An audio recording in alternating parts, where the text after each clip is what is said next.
Pirms relatīvi neilga brīža valdības vadītāja lepni un apņēmīgi paziņoja, ka tirzniecība ar agresoru Krieviju jāizbeidz pilnībā. Kāpēc kara 5. gadā? Kāpēc tikai tagad? Droši vien tāpēc, ka šis ir vēlēšanu gads. Lai nu kā mērķis tiešām svarīgs, tirzniecība ar agresoru un tā kara mašīnas barošana ir amorāla. Es domāju, mēs to visu ļoti labi apzināmies. Taču vai šie valdības skaļie vārdi iet kopā ar valdības darbiem? Vai zinājāt, ka vienlaicīgi valdība ieplānojas modernizēt un paplašināt muitas robežu šķērsošanas punktus ar Krieviju? Ar skaidru un neslēptu mērķi uzlabot caurlaidspēju, kolēģi, un vienkāršot transporta operācijas gan uzņēmumiem, gan pasažieriem. Tā rakstīts pie šiem projektiem. Vai plānots pārvērst šos punktus par cietokšņiem mūsu aizsardzības līnijā? Nē, kolēģi. Tirgosimies tālāk, ātrāk, modernāk, ar zaļākām tehnoloģijām, zaļajam kursam atbilstošāk.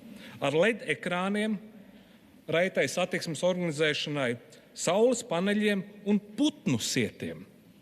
Putnu sietiem, kolēģi, bet darot arī kurmju sieti, tā rakstīts specifikācijā, bez ironijas, darot arī kurmju sieti. Vareni, kolēģi, mēs tagad aizsargāsimies pret kara baložiem un militāriem kurmjiem. Nopietni. Tieši tā, tas šodien arī pie iepriekšējā darba kārtības punkta izklausījās. Kara baloži un militārie kurmji apdraud Latviju. Ieguldam 35 miljonus robežas caurlaides spējas stiprināšanai. Vai tiešām tā ir, kolēģi, mūsu galvenā prioritāte? Vai tieši šie 35 miljoni nebūtu ieguldāmi pat tiešām mūsu drošībai svarīgos jautājumos? Dronu sienai, patvērtnēm un robežas aprīkošanai? Premjerei ir jāatbild. Mēs prasam šīs atbildes.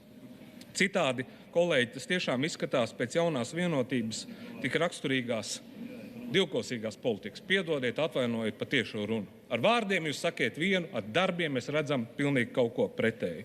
Turklāt ļoti izšķētīgas politikas un Latvijas drošībai noteikti neatbilstošas politikas.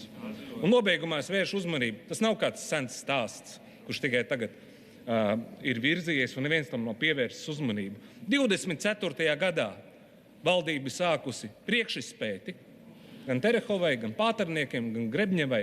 25. gadā projektēšana un 28. gadā būvniecības darbi paredzēti, lai uzlabotu caurlaidspēju uz robežas kontrolas punktiem, atvieglotu birokrātiju tirzniecībai ar Krieviju. Tiešām? Tāpēc aicinam kolēģi pievērst šim jautājumam visnopietnāku uzmanību un gaidīsim atbildes pieprasījumu komisijā.